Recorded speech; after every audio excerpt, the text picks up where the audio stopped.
Viteză 2012, Cărmăzan Ioan.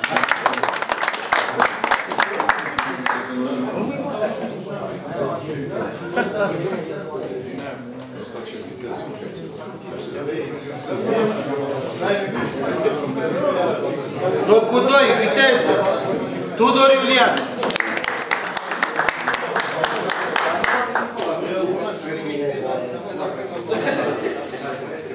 Locul 3, viteză, Balangă Constantin.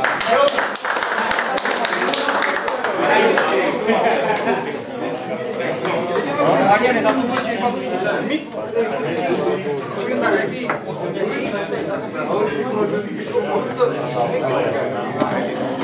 Emifon, locul 1, Cărmăzan Ioan.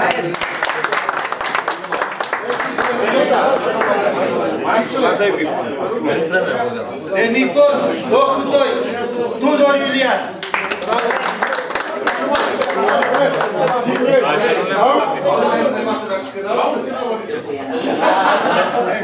Emifon, locul 3, Balangă Constantin.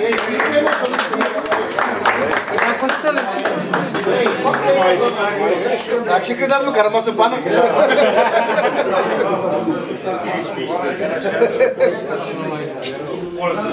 Mai e și eu, în atelier. General, locul 1, Cărmăzan Ioan.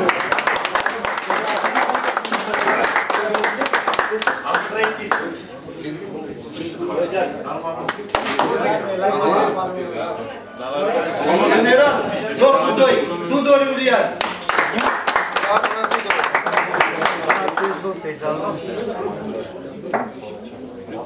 Ui, Alex. General, locul 3, la pâine Radu Ilie. La pâine reușită.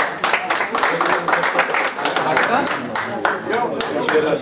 Să nu și beau mâine la Comana. Mă duci la Mânieș, la vine. La Mureș? În urmă. A văzut alea de și sunt. Voi vezi că se rămâne fără baterie, Iulică. Cheltui mulți bani și cu ce... Ai auzit? Se descarcă. A, zice, dacă e mulți bani...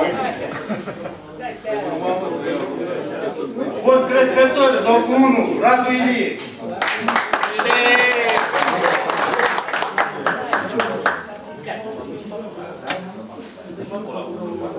Bun, locul 2, Badea Ovidiu.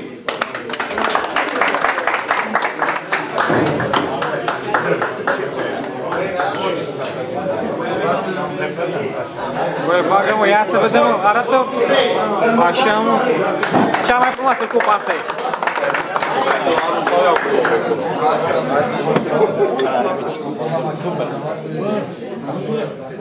Băi, ce să mai... Felicitări, nene!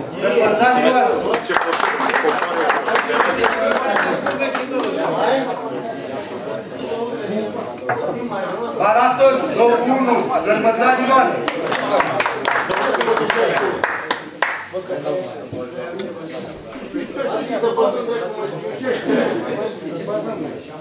Viteză, Pui, locul 1, Petre Marius Alexandru.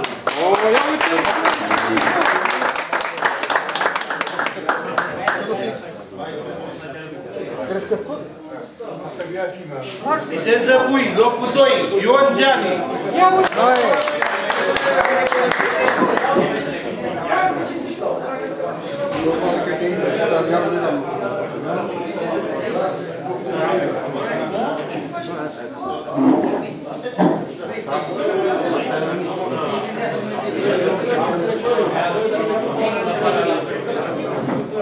Locul 3, viteză, Pui, Nițu Adrian Nicolae.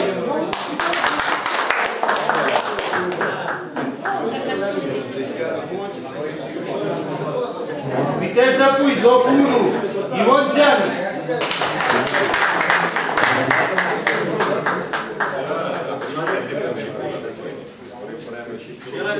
Locul 2, viteză, Pui, Cristache Nicolae.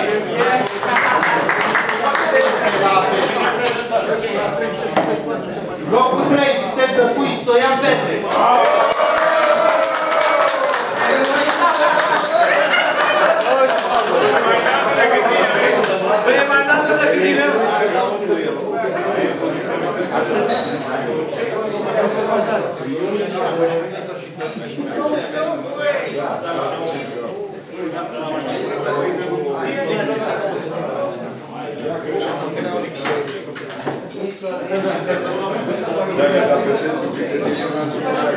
Fac Marian.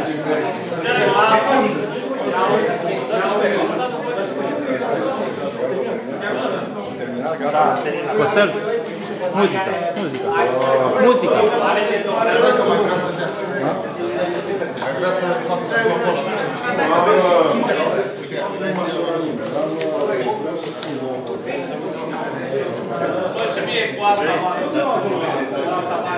Deci am până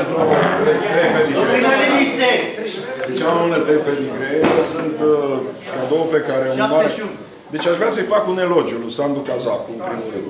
Cred că este unul din mari columbofili ai Bucureștiului.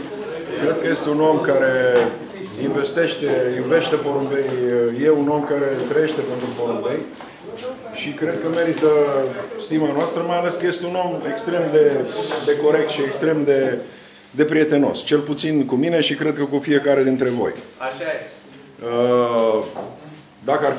Dacă ar fi toți oamenii care la un moment dat investesc și fac și trec și câștigă, el a câștigat nenumărate concursuri și pot să vă spun că vă rog să mă credeți că de fiecare dată, la fiecare concurs, întotdeauna primul lucru care întreb la ce oră are Cazacul, deci este pericolul numărul 1 pentru toată, nu pentru mine, bănuiesc că pentru toată lumea, dar este un pericol, cum să spun, prietenos.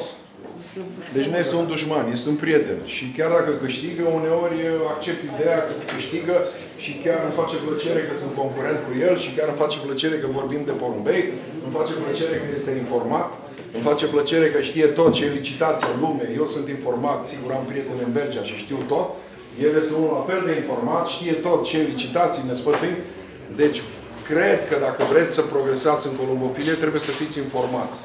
Ca să progresați în columbofilie, trebuie să uitați pe internet, să vedeți ce se vinde, ce se cumpără, unde se merge și în rest, dincolo de toate celelalte, trebuie să fiți pasionați și vă mai spun ceva.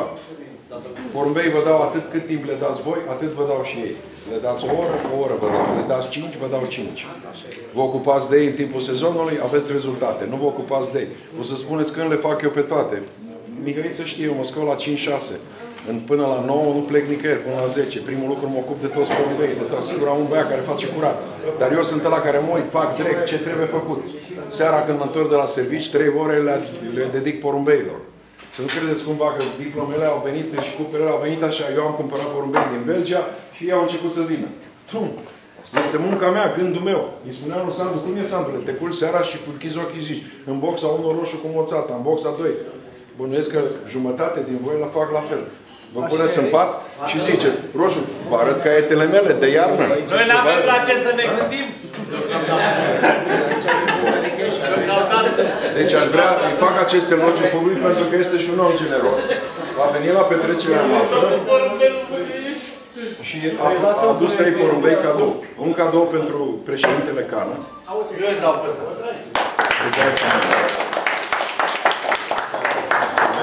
Veselia, oi! Veselia, mă! 719. Da? 19. Nu-i Veselia, mă! Nu, mai e un. Ce? Mai e un pedigru. 7719. Merită că e... Ok. Un cadou este pentru... Un cadou este pentru domnul Cominceanu. Un cadou este pentru domnul Gicu Costel, organizator, prieten și...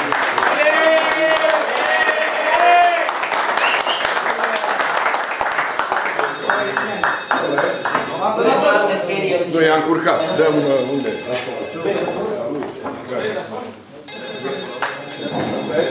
Ia uitați-vă, ăsta? Ok. Mai e un. Al Cominceanu. Deci unul este al lui Cană, unul este al lui Cominceanu. Cominceanu i-am dat. Nu, ăla e al lui Cană. Mai e încă unul pentru domnul Cominceanu. Câți porumbei sunt? 3. I-am dat. Cominceanu a luat doar pedigriul. I-am dat pedigriul, nu i-am dat porumbelul. Domnul Cominceanu. Trebuie să-l scoți, să te uiți la el, măcar de curiozitate. Dacă e al tău sau al lui Cominceanu. E al lui Cominceanu. Aurică! Aurică! Scoate și tu porumbelul, uită-te la el, e cadoul tău.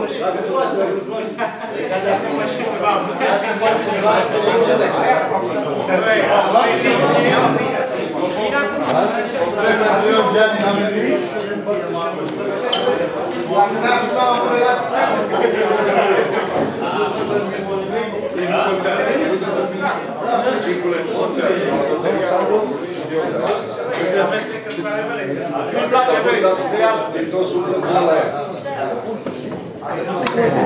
Voi vorbi, da? Vorbi. Vătul contează. Băi, nu trebuie. Ce să explic? Vătul contează cel mai tare. Domnul Cârmăzan a bătut vântul anul ăsta pentru Nela.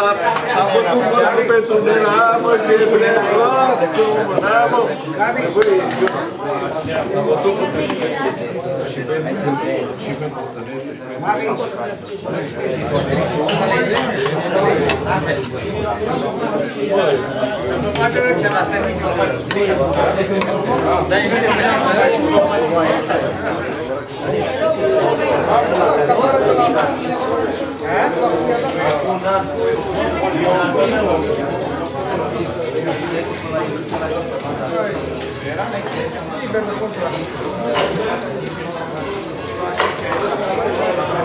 Am și un loc, domnule, normal vă dați. Locul nu știi cum e treaba. Nu pentru noi, pentru alții.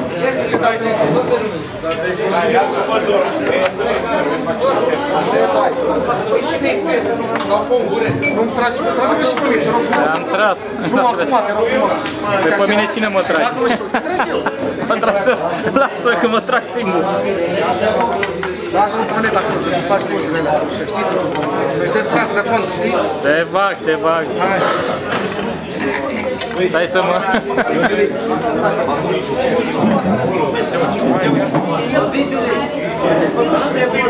Te-am făcut, mă, te-am făcut.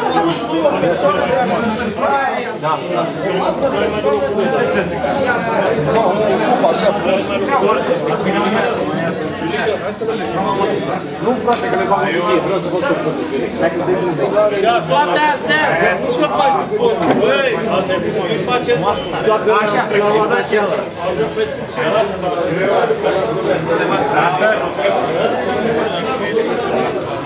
Băi, pentru tactul asta.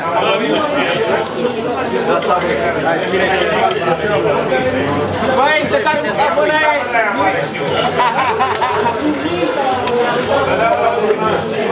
Asta e belea. Eu, Mihai, tu ce faci, mă, le arunci, bă? Nu le arunca, mă! Mai văd și lui Marian. Ia fă și mie una cu Iulică.